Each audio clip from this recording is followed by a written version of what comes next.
Good morning, students. Today we are going to see the lesson physical and chemical changes.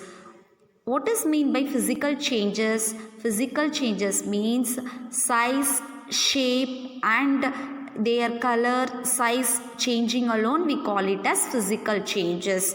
Okay. Every day you come across many changes in your surrounding. Is it no?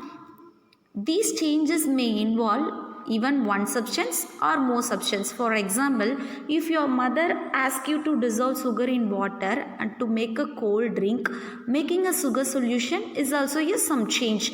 That is a chemical change. Similarly, setting curd from milk is also a change. Likewise, in our day-to-day life also some physical changes and chemical changes we are undergoing.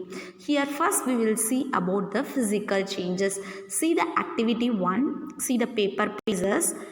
First what we are doing means cut a piece of paper in 4 square pieces. First we are cutting the paper into 4 square pieces. After that each square piece is further cutted into 4 square pieces. Okay, first 4 square pieces. After that in 1 square itself we are cutting into 4.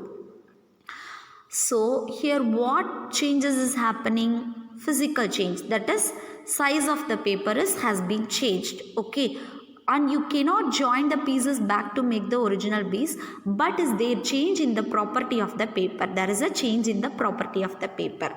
Next, another one activity, you collect some chalk dust lying on the floor near the chalkboard.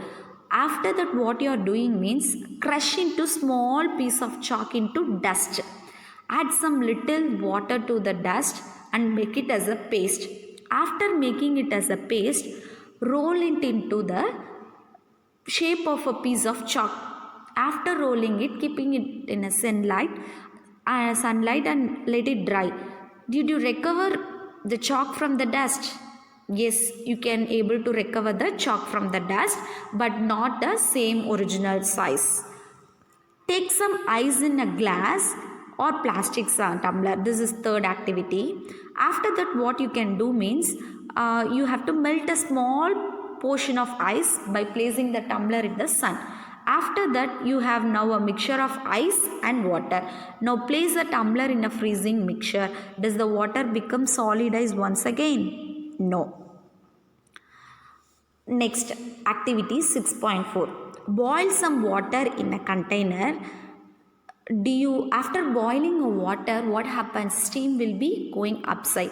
So what you can do means inverted pan you can hold on the upper side and you can see the water droplets dropping out.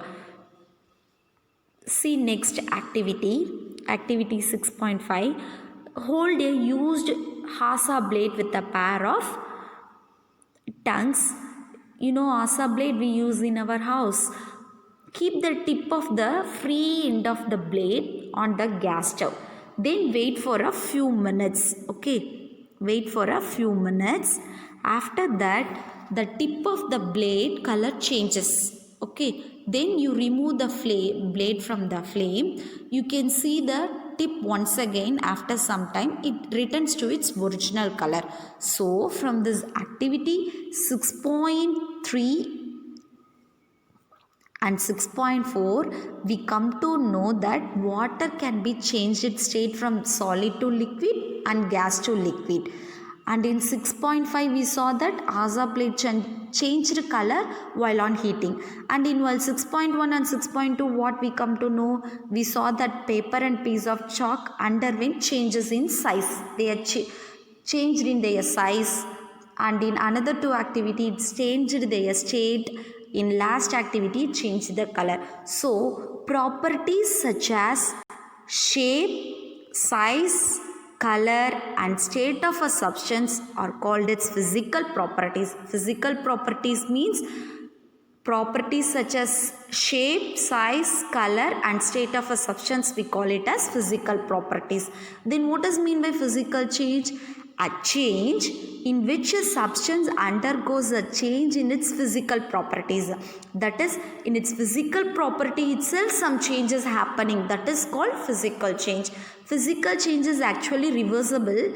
In such a change, no new substance is formed.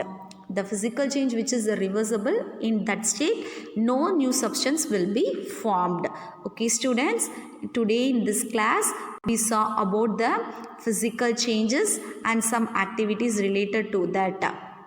Students, you will get this worksheet as a PDF. Write the answer and send it to 7th Science Snaps group. Timing from 6 p.m. to 8 p.m. Thank you students.